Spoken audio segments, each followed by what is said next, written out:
Bonjour, c'est Mélan. Dans cette vidéo, nous allons traiter la partie 4 sur les tests de convergence. Ici, nous allons traiter le test du quotient et le test de la racine, ou bien le critère de Cauchy. Et nous allons terminer avec un exercice d'application. Alors nous sommes bien sûr toujours avec les séries à terme de signes quelconques. Nous commençons donc par le test du quotient, dans l'énoncé le suivant. Soit sigma de un une série à terme de signes quelconques, tel que un ne s'annule pas, si la limite, quand elle tend vers l'infini de la valeur absolue de un plus 1 sur un est égale à L, alors, si il y a donc trois cas, si L est inférieur à 1, la série sigma de un converge absolument, donc converge, d'après le test de convergence absolue. Si L est supérieure à 1 strictement, alors la série sigma de un diverge. Et si L égale 1, on ne peut pas conclure. Cela veut dire que le test du quotient, dans ce cas-là, ne permet pas de trancher ni la convergence ni la divergence. Alors, étudions ce test. Nous allons donc supposer que la limite de la valeur absolue de un plus 1 sur un, lorsque n tend vers plus l'infini, est égale à L. Et on va se placer dans le cas L, premier cas, L inférieur à 1. Nous devons montrer que sigma de un converge absolument. Alors, L inférieur à 1, on a donc la situation suivante. Là, L, et là, nous avons 1. Nous savons que la limite de ce rapport égale L, donc lorsque n tend vers l'infini, les termes sont au voisinage de L. Ça veut dire que pour n assez grand, tous les termes vont être à gauche de 1. Donc on peut exprimer ceci en disant il existe un rang grand N appartenant à grand N tel que dès que n dépasse grand N, nous sommes très voisins de L, donc entre autres nous sommes à gauche de 1. Un plus 1 sur un est inférieur pas à même à un certain nombre R plus petit que 1, puisque la limite étant égale à L, tous les termes vont s'accumuler là, et donc pour chaque réel, il y a un indice n à partir duquel on est à gauche de ce réel. Alors cela se traduit donc par le résultat suivant. Dès que n dépasse grand N, nous avons donc valeur absolue de un plus 1 qui est inférieur, on multiplie par valeur absolue de un, r fois la valeur absolue de un.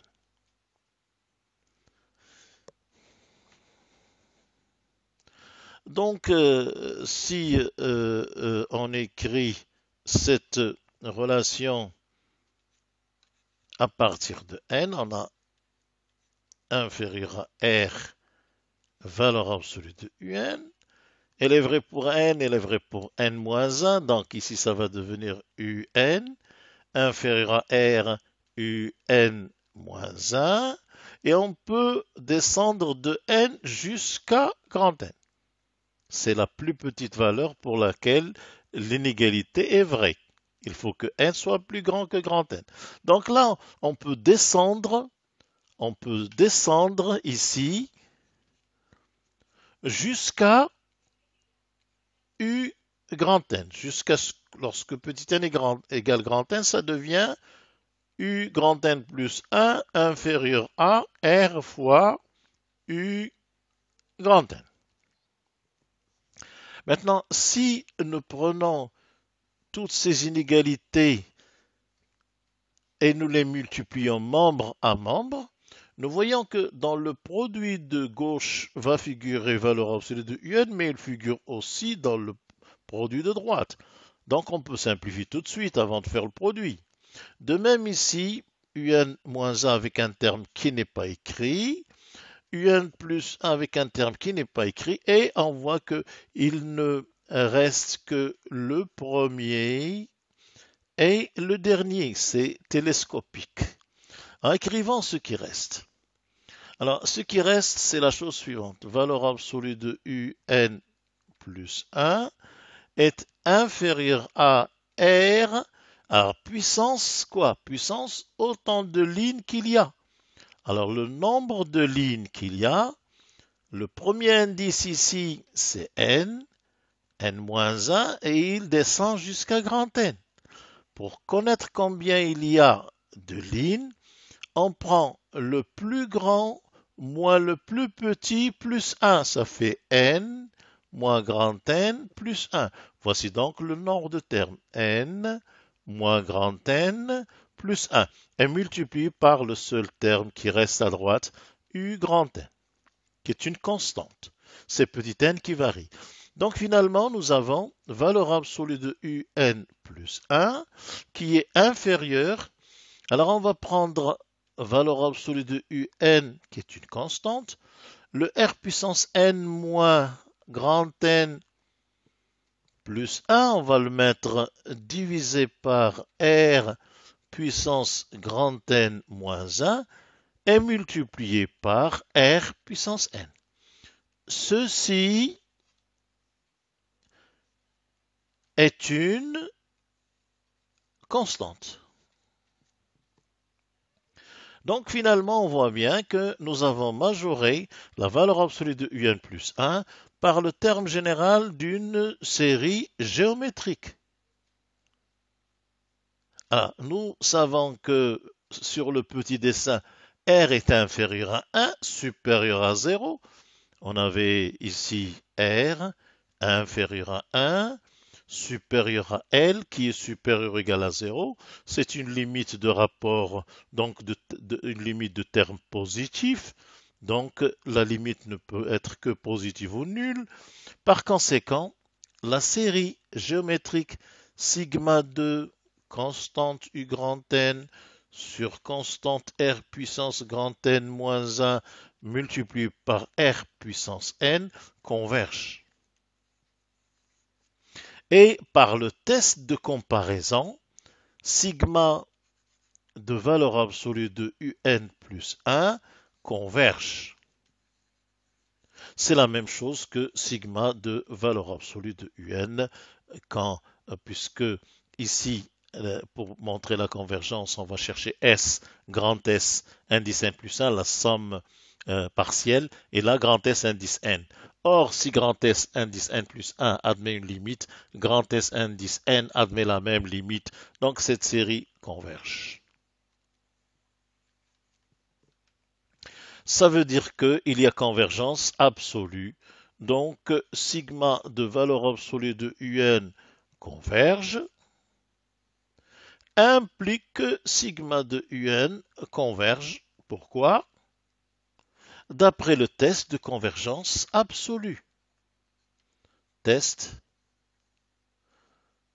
de convergence absolue.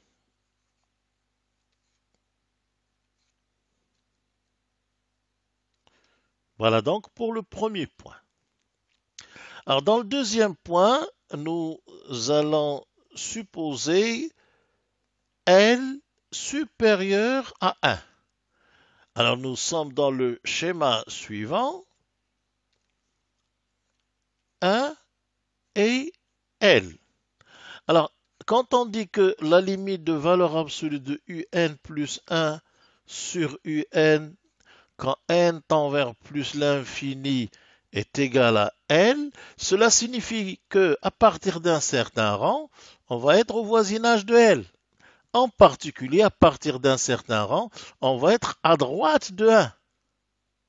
Donc, on traduit ceci en disant il existe un rang n appartenant à grand N tel que dès que n est supérieur ou égal à grand N, nous aurons la valeur absolue de UN plus 1 sur UN est à droite de 1, donc supérieur à 1. Donc, si n est supérieur ou égal à grand N, cela implique que valeur absolue de UN plus 1 est supérieur à valeur absolue de UN. C'est vrai pour tout n supérieur ou égal à grand N. Donc en particulier, c'est vrai pour grand N. Ça veut dire que nous avons valeur absolue de U grand N plus 1 est supérieure à valeur absolue de U grand N. Si je prends petit n égale grand N, ça va être vrai. C'est vrai pour grand N plus 1. Ça va me donner valeur absolue de U grand N plus 2 supérieure à valeur absolue de U grand N plus 1. Et ainsi de suite. Et on peut descendre à partir de UN plus 1 supérieur à valeur absolue de UN. C'est ici, supérieur à, etc. Et on descend à la première valeur ou la plus petite valeur autorisée. Par transitivité, nous avons quel que soit n supérieur ou égal à grand N, valeur absolue de UN plus 1 est supérieure à valeur absolue de U grand N. Et ça, c'est une constante strictement positive. Eh bien, on en déduit que la limite, si elle existe, de UN plus 1 quand n tend vers plus l'infini, va être supérieur ou égal à la valeur absolue de la constante qui est strictement positive. Ça veut dire que la limite de la valeur absolue de UN plus 1 ne peut pas être nulle lorsque n tend vers plus l'infini. Et donc, il en est de même que la limite de UN lorsque n tend vers plus l'infini différente de 0. Là, on peut appliquer le test de divergence. Le test de divergence nous dit que sigma de UN diverge, car son terme général ne tend pas vers 0. Et naturellement, sigma de valeur absolue de UN diverge aussi.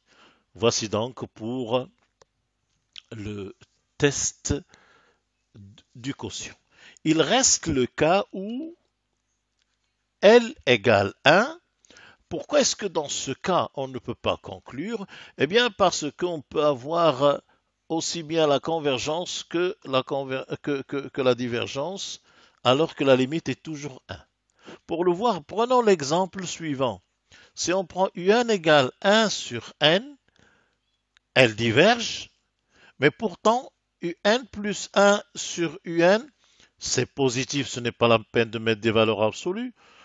Alors, remarquez que le test du quotient s'applique aussi aux séries à terme positif en particulier, parce que c'est une partie des séries à terme de signe quelconque. Donc, ici, ça va nous donner n sur n plus 1, et on a la limite de n sur n plus 1 est égale à 1, lorsque n tend vers plus l'infini. Donc là, nous sommes dans le cas où il y a divergence et pourtant la limite égale 1. Deuxième cas, si nous prenons UN égale 1 sur n carré, série de Riemann convergente, là il y a convergence, et pourtant UN plus 1 sur UN qui va valoir n au carré sur n plus 1 au carré, nous avons encore ici la limite de n carré sur n plus 1 au carré. Il suffit de prendre les termes de plus haut degré quand n tend vers l'infini égale 1. Donc, nous avons dans les deux cas, nous avons la limite égale 1. Pourtant, dans le premier cas, il y a divergence et dans le deuxième, il y a convergence. Donc, c'est un cas douteux qui ne permet pas de conclure. Voici pour le test du quotient. Passons maintenant au test de la racine, dit aussi test de Cauchy. Alors le test, il dit soit sigma de UN une série à terme de signe quelconque, si la limite quand n tend vers plus l'infini de la racine nème de valeur absolue de UN égale L, alors là aussi il y a trois cas. Si L est inférieur à 1, la série sigma de UN converge absolument, donc converge simplement. Si elle est strictement supérieure à 1, alors la série sigma de UN diverge. Et si elle égale 1, on ne peut pas conclure. Donc là aussi, nous avons un cas douteux. Commençons par le premier cas et supposons que L est inférieure à 1. Nous sommes dans ce schéma-là. L inférieur à 1, mettons L ici et puis 1 là et plaçant un nombre R entre L et 1. L inférieur à R inférieur à 1. Dire que la limite de la racine énième de valeur absolue de UN lorsque n tend vers plus l'infini est égal à L revient à dire que, puisqu'elle tend vers L, à partir d'un certain rang, les termes racine énième de valeur absolue de UN sont très voisins de L. En particulier, il existe un rang à partir duquel nous sommes à gauche de R.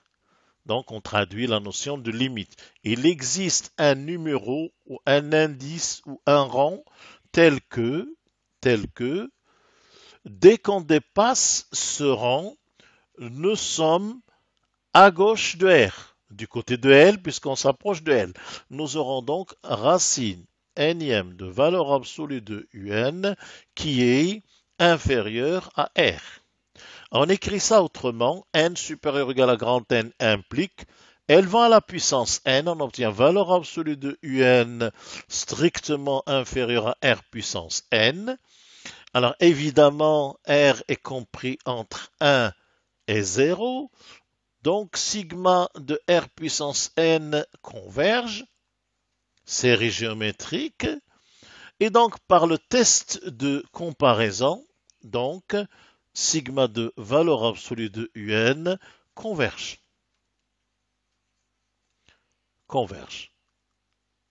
Par le test de comparaison qu'on applique ici à des séries à terme positifs. Évidemment, si la série sigma de valeur absolue de UN converge, alors ça implique aussi que sigma de UN converge. Là, bien sûr, on applique le test de convergence absolue.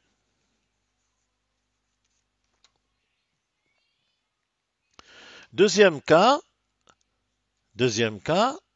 si L est supérieur à 1. Alors, maintenant nous sommes dans cette situation-là. Nous avons 1, puis L.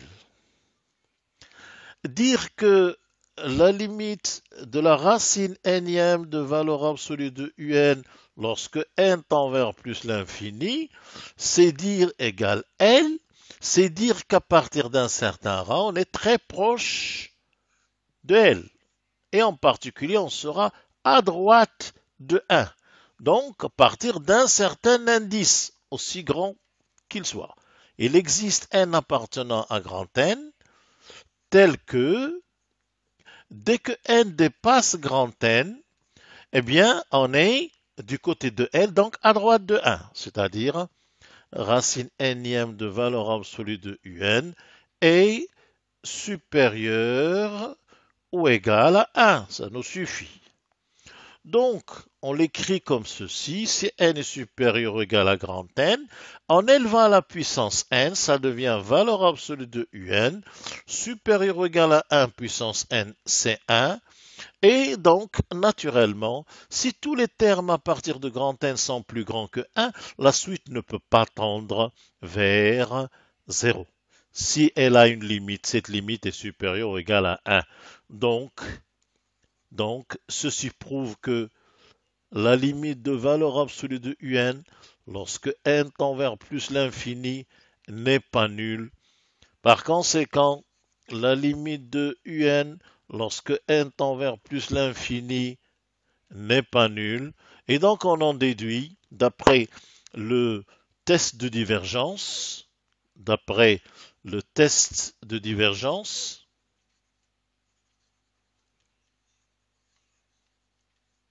nous en déduisons que sigma de un et sigma de valeur absolue de un divergent toutes les deux. Et évidemment, il reste le cas où L est égal à 1. Alors, lorsque L est égal à 1, on ne peut pas conclure,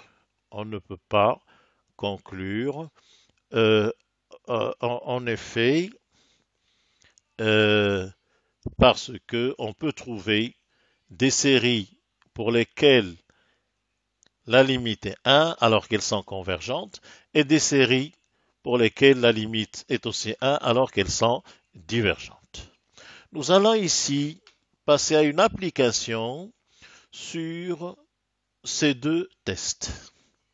Nous commençons par appliquer les tests à l'exercice petit a. Alors, petit a, nature de la série de termes générales un égale 3 puissance n sur 2 puissance n, n puissance 3. Alors, va-t-on privilégier le quotient ou bien la racine énième?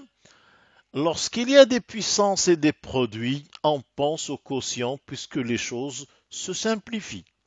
Et lorsqu'il y a des puissances, on pense à Cauchy parce qu'on prend la racine énième. Donc, lorsqu'on a une puissance n, on prend la racine énième. Donc ici, nous allons privilégier le test du quotient. Alors, un plus 1 divisé par un, nous sommes bien sûr devant une série à termes positifs. Ce n'est pas la peine de prendre la valeur absolue. Ça va donner tout simplement 3 puissance n plus 1 sur 2 puissance n plus 1 fois n plus 1 puissance 3. Là, on remplace n par n plus 1 fois l'inverse. Divisé par un, c'est multiplié par l'inverse. 2 puissance n, n puissance 3 sur 3 puissance n. Alors, après simplification, le 3 puissance n plus 1 avec 3 puissance n va nous laisser un 3 en haut. Le 2 puissance n plus 1 et le 2 puissance n vont nous laisser un 2 en bas. Et bien sûr, n au cube sur n plus 1 au cube peut se mettre sous la forme n sur n plus 1, le tout au cube. Et nous sommes prêts pour la limite. La limite de la valeur absolue de un plus 1 sur un, lorsque n tend vers plus l'infini est égal à n sur n plus 1 tend vers 1, au cube ça fait 1, égale 3 demi. Voici L. Elle est supérieure à 1, donc sigma de un converge absolument. C'est-à-dire que nous avons à la fois sigma de valeur absolue de un et sigma de un qui convergent. Ici, divergent. Elle est supérieure à 1. Nous sommes dans le cas où ça diverge. Donc nous avons sigma de un et sigma de valeur absolue de un qui divergent. Rappelons que c'est parce que leurs termes généraux ne tendent pas vers 0. Prenons le deuxième cas. Alors la deuxième série de termes généraux 1 plus 1 sur n puissance n carré. Nous avons donc ici un égale 1 plus 1 sur n puissance n au carré. La présence de la puissance se prête bien au test de la racine, ou bien le critère de Cauchy.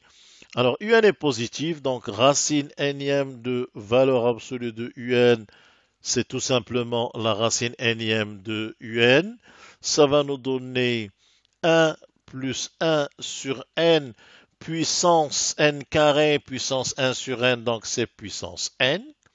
Et un calcul de limite nous donne la limite de la racine nème de valeur absolue de un lorsque n tend vers plus l'infini, c'est la limite de 1 plus 1 sur n puissance n lorsque n tend vers plus l'infini, ou encore la limite de exponentielle n, ln de 1 plus 1 sur n, lorsque, alors un peu de place,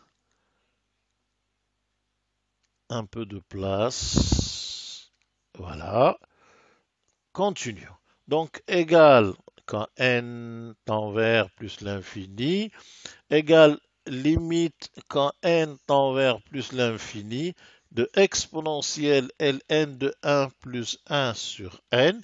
Au lieu de fois n, on va diviser par 1 sur n et on sait que ceci de la forme ln de 1 plus u sur u quand tend vers 0 et ça tend vers 1 et par conséquent la limite est égale à e.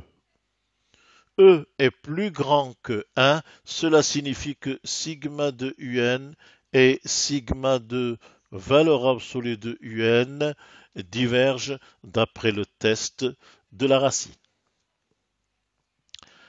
Troisième exercice, sigma de moins 1 puissance n fois racine de n plus 1 moins racine de n moins 1. Autrement dit, nous allons traiter la série de termes générales un égale moins 1 puissance n, racine de n plus 1, moins racine de n moins 1.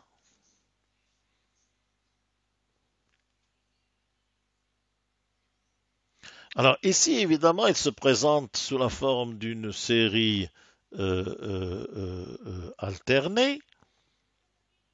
Alors ici, va-t-on appliquer le test du quotient ou bien le test de la racine? Remarquons d'abord que un peut s'écrire moins 1 puissance n.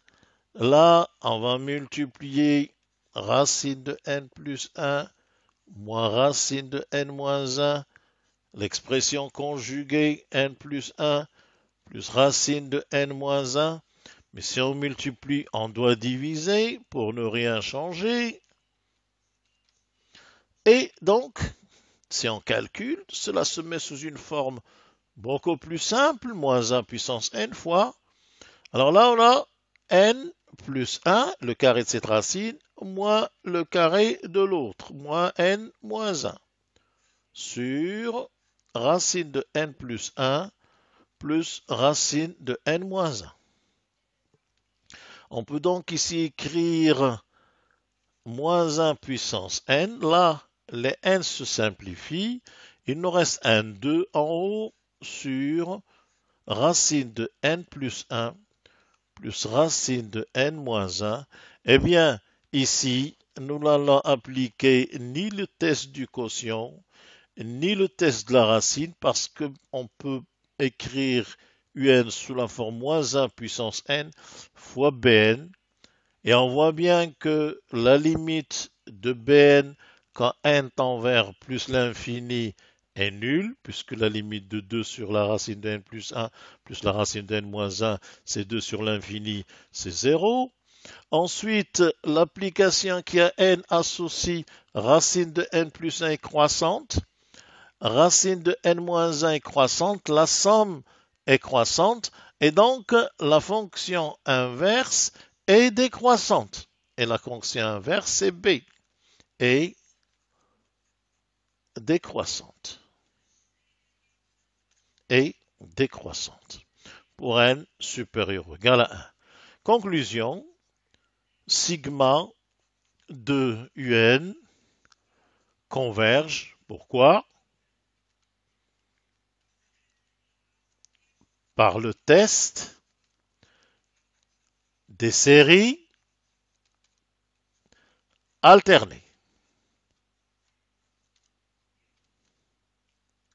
Dans une prochaine vidéo, nous allons discuter les séries entières ou les séries puissances et les séries de Taylor.